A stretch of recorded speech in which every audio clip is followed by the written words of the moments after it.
அன்னை தமிழை வணங்குகின்றேன், வான்புகழ் வள்ளுவரை வணங்குகின்றேன், என் அன்னை தந்தையை வணங்குகின்றேன். அனைவருக்கும் வணக்கம்.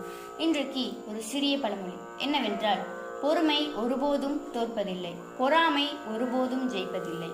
இதற்கு பொருள் என்னவென்றால், பொறுமையா இருந்து நம்ம எதையும் சாதிக்க முடியாதுன்னு சில பேர் சொல்லுவாங்க. ஆனால் பொறுமை தான் நம் வெற்றிக்கு முதல் படி. எப்போதும் பொறுமையா இருந்து நம்ம எந்த விஷயத்தையும் செய்தால் நாம் எதிலும் வெற்றி பெறலாம். பொறாமை என்பது அவர்களிடம் இருக்கிறது, நம்மளிடம் இல்லை என்பது.